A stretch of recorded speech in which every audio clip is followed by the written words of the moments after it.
Good afternoon students. आज का आपका चैप्टर है सोलर सिस्टम। ये चैप्टर आपको अच्छे से पढ़ाया मैंने, अब इसका रिवीजन करने का टाइम आ गया, ज़रा इसको रिवाइज करेंगे। सोलर सिस्टम में आपको पता ही है कि सन क्या है, एक स्टार है। इस स्टार की ग्रेविटी की वजह से इसके चारों तरफ कुछ प्लैनेट घूमते हैं। तो ये स्टार यानी सन और ये प्लैनेट कितने हैं, जो कि 8 प्लैनेट हैं, ये मिलकर बनाते हैं हमारा सोलर सिस्टम। ठीक है, तो अब हम देखेंगे कि हमारे सोलर सिस्टम में कौन कौन से प्लैनेट हैं। इस सोलर सिस्टम को समझने से पहले आप स्पेस समझो। आप कभी छत पे खड़े होकर देखना, आपको रात के टाइम स्पेशली बहुत सारे तारे दिखाई देंगे। जिस भी जगह, जितनी दूरी पे आपको तारे दिखाई दे रहे हैं, जहाँ तक भी ये तारे दिखाई दे रहे हैं, ये पूरा हिस्सा आपका स्पेस कहलाएगा। तो स्पेस में एक नहीं, करोड़ों अरबों खरबों तारे हैं। ठीक है, हम उन्हें गिन भी नहीं सकते, इतने तारे हैं। तो साइंटिस्ट ने जब रिसर्च की तो इन्होंने क्या किया है, इन्होंने हर किसी को एक एक उसमें बांट दिया कि इस हिस्से के इतने तारे, इस हिस्से के इतने तारे। तो जो तारों का इन्होंने अलग अलग ग्रुप बनाया, तो एक ग्रुप में रख दी 100 बिलियन स्टार, दूसरे ग्रुप में अगले 100 बिलियन स्टार, और सबका नाम दे दिया कि जैसे हम लोग एक कमरा बना दें ना, ये वाला कमरा क्लास नंबर 6, ये वाला कमरा क्लास नंबर 7, ये वाला सेक्शन ए, फिर इस क्लास का नाम ये क्लास 6 हो गई, ये 7 हो गई। तो इसी टाइप से साइंटिस्ट ने पूरे स्पेस को गैलेक्सीज में डिवाइड कर दिया। ठीक है, जब 100 बिलियन तारे, 100 बिलियन स्टार एक साथ होते हैं एक जगह, हम उसको बोल देते हैं ये एक गैलेक्सी हो गई, ये दूसरी गैलेक्सी हो गई। तो हम क्या करते हैं, आप लोग स्पेशली किस क्लास को याद रखते हो? आपके स्कूल में इतनी सारी क्लासेस हैं, लेकिन आपको किसी क्लास से इतना मतलब नहीं है, आपको सिर्फ 6 क्लास से मतलब है। आपको ये हमेशा याद रहता है कि 6 क्लास रूम नंबर 26, बाकी क्लासेस का है कोई इतना मतलब नहीं। कभी ज़रूरत पड़ती है तो आप पता कर लेते हो बस। इसी तरह हम याद रखते हैं अपनी गैलेक्सी को। तो जब बहुत, ये जो तुम्हारे 100 बिलियन स्टार्स हैं, 100 बिलियन स्टार के इस ग्रुप में हमारा स्टार है, हमारी अर्थ है। तो हम पूछते हैं कि हम कौन सी गैलेक्सी में हैं, तो हमारी गैलेक्सी का नाम है मिल्की वे। आई होप आपको गैलेक्सी समझ आ गई होगी। गैलेक्सी मतलब 100 बिलियन स्टार्स का एक ग्रुप, जिसके बीच में कहीं पर हमारा स्टार सन है, और सन के चारों तरफ चक्कर लगा रहे हैं 8 प्लैनेट। उन 8 प्लैनेट्स पे एक प्लैनेट अर्थ भी है। तो इन स्टार्स के ग्रुप को बोलते हैं हम क्या, गैलेक्सी। क्या बोलते हैं? गैलेक्सी। तो हमारी गैलेक्सी का नाम है मिल्की वे गैलेक्सी। कौन सी गैलेक्सी? मिल्की वे गैलेक्सी। तो हम आपकी उसमें एग्ज़ाम में कई बार क्वेश्चन आता है कि हमारी अर्थ कौन सी गैलेक्सी में है, तो हमारी अर्थ मिल्की वे गैलेक्सी में है। आपको अब कोई प्रॉब्लम नहीं होगी गैलेक्सी बताने में। मिल्की, मिल्क दूध जैसी, तो मिल्की वे नाम रख दिया। अब उसकी शेप पूछ लेते हैं। आपने स्प्रिंग देखी है? स्प्रिंग कैसे ऊपर नीचे होती है, तो गोल गोल गोल गोल जैसे स्प्रिंग घूमती है ना, तो हमारी गैलेक्सी के स्टार भी ऐसे ही लगे हुए हैं। तो हमारी गैलेक्सी की शेप स्पाइरल है। कैसी है? स्पाइरल, स्प्रिंग की तरह गोल गोल घूमती, जैसे सांप अपने वो बना लेते ना कुंडली, गोल गोल गोल गोल घूम के फिर उसके ऊपर सांप खुद बैठ जाता है। कभी आपने मोगली नाटक देखा होगा, तो मोगली में वो का नाम का अजगर है, गोल गोल गोल गोल कुंडली बना लेता है, फिर उसके ऊपर खुद बैठ जाता है। ऐसे बहुत सारे गोल गोल गोल गोल गोल गोल स्टार बने लगे हुए हैं, एक साथ हैं, तो वो दूर से देख के सांप की कुंडली जैसे लगते हैं। तो इसीलिए हमारी जो गैलेक्सी है, जिसका नाम मिल्की वे है, तो उसकी शेप को हम स्पाइरल शेप बोलते हैं। तो चलो अब आ जाते हैं अपने सबसे प्यारे स्टार सन के पास। हमारा जो स्टार है, जो सोलर सिस्टम का राजा समझ लो, हेड, मुखिया, उसका नाम है सन। सन के अराउंड 8 प्लैनेट्स चक्कर लगाते हैं। ठीक है, तो पहले हम इन 8 प्लैनेट्स को देख लेते हैं अकॉर्डिंग डिस्टेंस। सन से कौन सा स्टार कितनी दूरी पे है, पहले नंबर पे कौन सा आता है, दूसरे नंबर पे कौन सा आता है, पहले हम इसको देख लेते हैं। तो ये रहा हमारा सन। ठीक है, सन के चारों तरफ ये सभी स्टार इस सन का चक्कर लगा रहे हैं। तो सबसे पहले आता है सन के सबसे ज़्यादा पास है मरकरी, दूसरे नंबर पे आता है वीनस, तीसरे नंबर पे आती है अर्थ, चौथे नंबर पे मार्स, पाँचवें नंबर पे जुपिटर, छठे नंबर पे सैटर्न, सातवें नंबर पे यूरेनस, आठवें नंबर पे नेपच्यून। प्लूटो को हम लोग काउंट नहीं करते, आपको बस नेपच्यून तक ही याद रखना है। सब बच्चों ने आई होप ध्यान से सुना होगा। अब सब मेरे साथ रिपीट करेंगे। सबसे पहले आएगा मरकरी, सभी बच्चे बोलेंगे, ये नहीं कि टीचर सुन तो रही नहीं है बस पढ़ा रही है तो हम बोलेंगे नहीं। बेटा जब बोलोगे मेरे साथ रिपीट करोगे, जितनी बार रिपीट करोगे उतना ज़्यादा आपको याद रहेगा, ठीक है। सबसे पहले मरकरी, वीनस, अर्थ, मार्स, 4 हो गए शुरू के।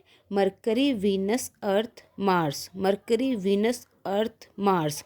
उसके बाद Jupiter, Saturn, Uranus, Neptune, Jupiter, Saturn, Uranus, Neptune. बोलो साथ साथ बोलते रहो, जुपिटर, सैटर्न, यूरेनस, नेपच्यून। अब 8 को एक साथ बोलेंगे, Mercury, Venus, earth, Mars, Jupiter, Saturn, Uranus, Neptune. Mercury, Venus, earth, Mars, Jupiter, Saturn, Uranus, Neptune. ये हमारे 8 हो गए। अब देखो शुरू में 4 हैं, इन्हें हम बोलते हैं इनर प्लैनेट। कौन से प्लैनेट? Inner planet. और लास्ट में 4 हैं, इन्हें हम बोलते हैं आउटर प्लैनेट। कौन से प्लैनेट? Outer planet. जो सन के ज़्यादा पास हैं, अंदर की तरफ हैं, वो इनर हो गए। जो दूर हैं, बाहर की तरफ हैं, वो आउटर हो गए। इसमें समझने में तो कोई प्रॉब्लम नहीं है। तो ये जो इनर प्लैनेट हैं मार्स तक, जो ये आउटर प्लैनेट हैं आपके नेपच्यून तक, इनके बीच में भी छोटे छोटे छोटे छोटे छोटे पत्थर के बहुत सारे टुकड़े हैं। अच्छा प्लैनेट क्या है? प्लैनेट भी तो पत्थर और गैसेस के टुकड़े ही हैं। किसी में गैस ज़्यादा है, किसी में पत्थर ज़्यादा है, किसी पे बर्फ़ ज़्यादा है। तो ये सब इन्हीं के बने हुए हैं और सन के चारों तरफ घूम रहे हैं। तो जो आपका मार्स है और जो जुपिटर है, इनके बीच में छोटे छोटे पत्थर के टुकड़े बने हुए हैं। इसे बोलते हैं हम एस्ट्रॉयड बेल्ट। कौन सी बेल्ट बोलते हैं? Asteroid belt. तो सबसे पहले हम शुरू करते हैं मरकरी, जो कि सन के सबसे पास है। तो इस पूरे जो ये आपको दिखाई दे रहा है 8 प्लैनेट का सोलर सिस्टम, तो सबसे छोटा मरकरी है। सब प्लैनेट में, इन सभी प्लैनेट में सबसे छोटा क्या है? मरकरी। और सन के सबसे ज़्यादा पास भी क्या है? मरकरी। तो जो सबसे पास होगा वो इस सन का चक्कर लगाने में सबसे कम टाइम लेता है। जब कोई प्लैनेट सन के चारों तरफ चक्कर लगाता है तो उसे बोलते हैं कि वो सन के रिवॉल्यूशन कर रहा है, सन के चारों तरफ घूम रहा है, ठीक है। तो जो रिवॉल्यूशन टाइम है वो मरकरी का सबसे कम है। सबसे कम समय में मरकरी सूर्य का चक्कर लगा लेता है। दूसरे नंबर पे आता है वीनस। कौन सा आता है? वीनस। जो ये वीनस है, वीनस अर्थ के जैसा है, कुछ कुछ शेप में अर्थ के जैसा है। तो इसको बोल देते हैं सिस्टर ऑफ अर्थ या ब्रदर ऑफ अर्थ, या अर्थ के जैसा है, जुड़वा है अर्थ का, तो ट्विन ऑफ अर्थ, ठीक है। तो अगर क्वेश्चन आ जाए कि कौन सा planet, which planet is the twin of earth, earth का ट्विन कौन सा प्लैनेट है, तो बस वीनस मार देना, आपको आंसर में क्या होगा? वीनस। सन के सबसे नियरेस्ट कौन सा प्लैनेट है, तो नियरेस्ट प्लैनेट में कौन सा आएगा? मार्स, ठीक है। और सबसे फास्टेस्ट जो सन का चक्कर कौन लगा लेता है सबसे कम टाइम पीरियड में, तो वो भी क्या है? सॉरी गलती होगी मेरे से, मैंने मार्स बोल दिया। सबसे क्लोजेस्ट प्लैनेट मरकरी है और सबसे जल्दी चक्कर भी कौन लगाता है? मरकरी, ठीक है। अब आगे बढ़ते हैं। सबसे पास मरकरी, उसके बाद वीनस, थर्ड नंबर पे आ जाता है हमारा मून। सॉरी ये क्या हो रहा है? थर्ड नंबर पे आती है हमारी अर्थ। कौन सा प्लैनेट आता है? अर्थ। अर्थ का कलर जब हम स्पेस से देखते हैं तो ब्लू दिखाई देता है। कैसा दिखाई देता है? ब्लू। क्यों? क्योंकि अर्थ पे पानी बहुत ज़्यादा है, वाटर बहुत ज़्यादा होने के कारण अर्थ का कलर कैसा है? ब्लू। अच्छा जो हमारे जो प्लैनेट हैं ये किसके चारों तरफ घूम रहे हैं? सन के चारों तरफ। लेकिन कुछ और ऐसी भी चीज़ें हैं स्पेस में जो इन प्लैनेट के चारों तरफ घूमती हैं, तो वो होती हैं उस प्लैनेट की सैटेलाइट। क्या होती हैं? सैटेलाइट। नेचुरल सैटेलाइट इनको बोलते हैं। कुछ सैटेलाइट होती हैं जो साइंटिस्ट बना के स्पेस में छोड़ते हैं, वो होती हैं आपकी आर्टिफिशियल सैटेलाइट। लेकिन कुछ सैटेलाइट हैं जो नेचुरली बनी हुई हैं और प्लैनेट के चारों तरफ घूम रही हैं, उन्हें बोलते हैं नेचुरल सैटेलाइट। और हमारी नेचुरल सैटेलाइट का नाम है मून। क्या है? मून। तो ये जो अर्थ है ये कौन से नंबर पे आती है? 3rd नंबर पे। अर्थ का कलर कैसा है? ब्लू है। ब्लू क्यों है? क्योंकि इस पे पानी बहुत ज़्यादा है। अच्छा, तो अर्थ के बारे में हम सबसे ज़्यादा क्यों पढ़ते हैं? क्योंकि ये यूनिक प्लैनेट है। अब ये यूनिक प्लैनेट क्यों है? क्योंकि अर्थ ही पूरे सोलर सिस्टम में ऐसा प्लैनेट है जिस पर लाइफ पॉसिबल है। पूरे सोलर सिस्टम में जो आप देख रहे हैं, एक भी प्लैनेट ऐसे नहीं जिस पे लाइफ पॉसिबल है, लोग जी ही नहीं सकते।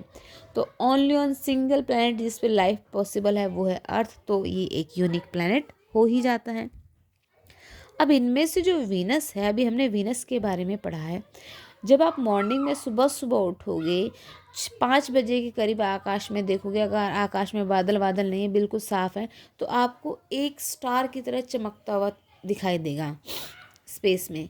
लेकिन वो स्टार नहीं है, एक्चुअली वीनस है। वीनस मॉर्निंग के टाइम और इवनिंग के टाइम चमकता हुआ दिखाई देता है हमें। हमें इसके लिए कोई स्पेशल टेलीस्कोप की ज़रूरत नहीं है। हमको अपनी ये नॉर्मल आइज से भी ऐसे ही अगर हम देखेंगे तो हमें वीनस प्लैनेट दिखाई देता है। इसलिए इसको इवनिंग स्टार और मॉर्निंग स्टार भी बोलते हैं। किसको? वीनस को। वीनस के बारे में बहुत सारी बातें मैंने आपको बता दी हैं। ट्विन ऑफ अर्थ क्या है? वीनस है। Sister of earth Venus, brother of earth Venus, और मॉर्निंग स्टार, इवनिंग स्टार, ये भी क्या है? वीनस। अगर हम सभी प्लैनेट में सबसे सुंदर प्लैनेट देखें तो ये भी वीनस ही है। सबसे हॉटेस्ट प्लैनेट भी क्या है? वीनस। सबसे गर्म है, सबसे ज़्यादा गर्मी वीनस पर ही होती है। अब हम चलते हैं मार्स। मार्स अर्थ के बाद है, ठीक है। 4th नंबर पे कौन सा प्लैनेट आता है? Mars planet. अगर मार्स के बाद नेक्स्ट हम चले जाएं जुपिटर पर, ठीक है। जुपिटर प्लैनेट पूरे सोलर सिस्टम का सबसे बड़ा प्लैनेट है। कैसा प्लैनेट है? सबसे बड़ा प्लैनेट। और मार्स और जुपिटर के बीच में क्या है? Asteroid belt. क्वेश्चन आता है कि एस्ट्रॉयड बेल्ट यानी जब जिसमें चट्टान के बहुत बड़े बड़े टुकड़े हैं जो कि फिर बाद में धरती पे आके भी गिरते हैं, धप धप। तो ये एस्ट्रॉयड जो हैं ये कहाँ पर हैं? ये मार्स और जुपिटर के बीच में हैं। जुपिटर इसका सोलर सिस्टम का सबसे बिगेस्ट प्लैनेट है। जुपिटर के बाद आता है सैटर्न। सैटर्न एक ऐसा प्लैनेट है जो बहुत ही हल्का प्लैनेट है, ठीक है। गैसेस और आइस से बना हुआ है। लेकिन इस प्लैनेट की जो स्पेशलिटी है वो इसकी रिंग्स हैं। इसके चारों तरफ रिंग्स बनी हुई हैं। क्या बनी हुई हैं? रिंग्स। जैसे आप हाथ में रिंग पहन लो गोल गोल, तो ऐसे रिंग्स इस प्लैनेट के चारों तरफ बनी हुई हैं, जैसे आपको ये दिखाई दे रही है। उसके बाद नेक्स्ट आता है यूरेनस। सबसे लास्ट में आता है नेपच्यून। सबसे फारदेस्ट कौन सा है? वो भी नेपच्यून। सबसे कोल्डेस्ट, जो सबसे दूर होगा उसको सन की हीट सबसे कम मिलेगी तो वो सबसे ठंडा भी होगा। तो सबसे कोल्डेस्ट प्लैनेट कौन सा है? तो सबसे कोल्डेस्ट प्लैनेट भी है आपका नेपच्यून। तो ये सिर्फ और सिर्फ हमने बताया है आपको प्लैनेट्स के बारे में, और ये बताया कौन सा प्लैनेट कौन से कितनी दूर है, कितनी पास है, कौन से नंबर पर है, ये आपको अच्छे से याद रखना है। अभी तुरंत ही मैं थोड़ी देर में नेक्स्ट वीडियो भी बनाती हूँ जिसमें कि मैं आपको बताऊँगी अर्थ के बारे में। अभी सिर्फ हमने पूरे जो सोलर सिस्टम में अर्थ कहाँ एग्जिस्ट करती है ये बताया आपको, और अगले में हम सिर्फ और सिर्फ अर्थ के बारे में पढ़ेंगे कि अर्थ सन के अराउंड कैसे घूमती है, सन के अराउंड घूमने से क्या होता है, क्या हम पर फ़र्क पड़ता है। चलो बच्चों, थैंक यू वेरी मच।